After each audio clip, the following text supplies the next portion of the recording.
Oke, yang tadi ini sudah, Ibu harap kamu bisa mengikuti, bisa paham. Kita lanjut. Perkalian suatu bilangan dengan suku 2. Untuk sembarang bilangan X, Y, dan K selalu berlaku seperti ini. Yang tadi dijelaskan di contoh soal. X kali X, X kali K. X-nya di sini pangkat 1, yang ini juga pangkat 1. Karena variabelnya sama, pangkatnya tinggal ditambah. 1 ditambah 1 muncullah angka 2. X dikali X sama dengan X pangkat 2. Lalu X dikali dengan K. Bu, variabelnya atau hurufnya berbeda. X sendiri, K sendiri. Secara alfabet, yang muncul duluan siapa? Secara urutan, K dulu, Bu. Karena K dulu, maka X dikali K, hasilnya adalah KX. Tanda plus di sini, dari mana sih datangnya? Dari sini, nak. Di sini X-nya positif, ini positif. Positif kali positif, tetap positif. X-nya positif, K-nya positif, sehingga muncul juga positif. Paham ya? Nah, kalau dia dengan 3 angka di dalam kurung, prosesnya pun sama. X kalikan dengan bilangan pertama pada kurung, yaitu si X. X kali X, X pangkat 2. Berikutnya dengan Y dikalikan. X dikali Y, hasilnya XY. Kenapa bukan YX, Bu? Kan X duluan alfabetnya. Lalu X dikali K, nah KX. Jadi bentuk perkalian atau bentuk sederhana dari X dikali dengan X plus Y plus K adalah X pangkat 2 plus XY plus KX. Ini sudah bentuk paling sederhana. Kenapa dibilang bentuk paling sederhana? Karena variabelnya sudah berbeda. XY dengan KX itu variabel yang berbeda, urutannya berbeda. Dengan X pangkat 2 juga berbeda. Jadi, ketiga suku ini suku pertamanya, suku keduanya, suku ketiganya merupakan suku tidak sejenis. Contoh, jabarkanlah bentuk-bentuk berikut. Nah, Ibu harap kamu sudah menguasai, sudah makin lancar. X dikali 3X. Ibu ambil lagi, siapkan pulpennya. Oke. X dikali 3X. Di sini koefisiennya 1, nggak dituliskan. 1 kali 3 tetap 3. X kali X jadi X pangkat 2. Sehingga X dikali 3X hasilnya adalah 3X pangkat 2. Berikutnya yang dikalikan lagi, masih dari luar ke dalam. X dikali 5, plus kali plus tetap plus. X dikali 5 yang ditulis adalah koefisien dulu atau angka dulu, baru diikuti oleh variabel 5X. Karena sudah selesai yang dikalikan, maka ini sudah bentuk paling sederhana. Nomor 2, 2X dikali 4X pangkat 2, variabelnya sama-sama X, pangkatnya berbeda. Yang di sini nggak ada pangkatnya, berarti dia berpangkat 1. Diingat lagi, kalau yang ini pangkatnya 2. Lalu koefisiennya yang pertama 2, koefisien untuk X pangkat 2-nya adalah 4. Kita kalikan, 2 dikali 4 hasilnya 8.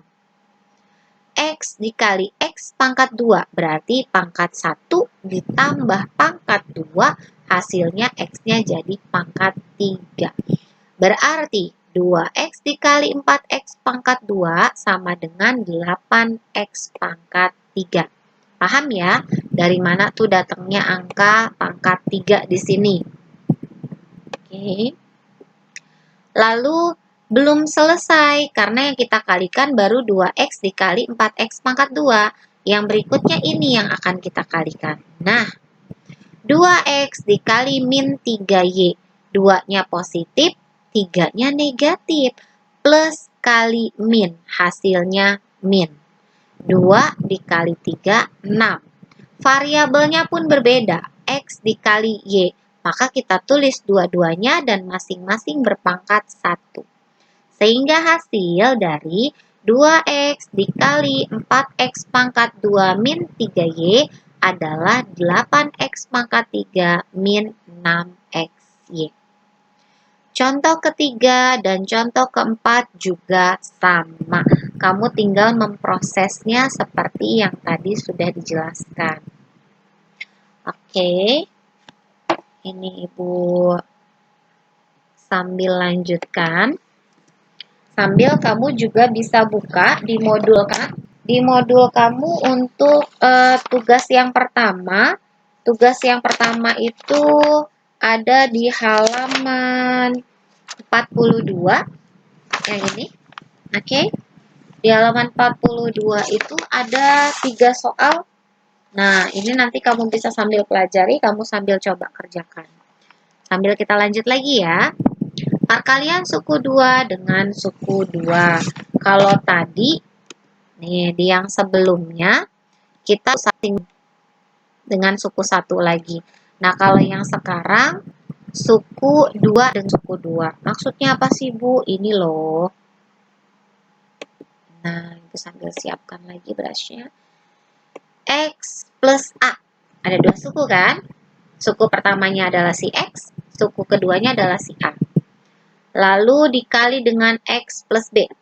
Suku pertamanya X, suku keduanya B.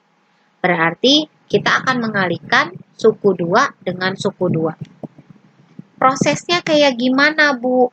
Ada variabel yang sama nggak? Ada ternyata. Siapa yang sama? X. X-nya bisa kamu tarik keluar. Atau boleh juga kamu mengalihkan satu per satu. Maksudnya apa sih, Bu, dikalikan satu per satu? Ini dia, sambil disimak ya, Nak. Ada X. Kalikan dulu dengan bentuk dua suku yang kedua. X kalikan dengan X plus B. Ini dia. Baru A kalikan dengan X plus B. Ini dia. Nanti prosesnya sama. X kali X, X pangkat 2. X dikali B menjadi BX. A dikali X menjadi AX. A dikali B menjadi AB. Nanti tinggal dilihat ada nggak suku sejenisnya. Kalau sudah ada suku sejenisnya dan suku yang tidak sejenis, kamu tinggal memproses sama seperti yang tadi sudah dijelaskan sebelumnya. Nah, ini contoh yang lain, kamu bisa sambil pelajari untuk contoh menggunakan hukum distributif. Oke, kalau menggunakan skema sebenarnya prosesnya tetap sama, nah. Kamu mengalihkan satu per satu. X kalikan dengan X, X pada dua suku pertama, kalikan dengan X suku pertama di dua suku yang kedua. Sehingga nanti akan muncul hasil sederhananya. Oke, ini masih contoh. Kamu bisa sambil pelajari perlahan, sambil LKS-nya juga bisa kamu lihat dengan baik. Oke, untuk pertemuan kali ini, Ibu cukupkan dulu, berarti pembelajaran kita baru sampai ke perkalian pada bentuk aljabar. Nanti di pembelajaran berikutnya, Ibu harap kamu bisa mengikuti perlahan. Untuk tugasnya, kamu bisa lihat tugas 3.1, tugas 3.2, lalu tugas 3.3, ini bisa kamu coba selesaikan. Di mana, Bu, dikerjainnya? Kerjakan di buku tulis saja. Nanti tidak perlu dikirim dulu. Oke? Kamu mengerjakan dulu dengan baik. Selamat belajar. Semoga ilmu dalam pembelajaran kali ini bisa kalian serap dengan baik. Kalau kalian mengikuti dengan baik, pasti hasilnya juga akan baik. Dan semoga bisa bermanfaat ya nantinya. Ibu mohon maaf kurang lebihnya. Terima kasih. Wassalamualaikum warahmatullahi wabarakatuh.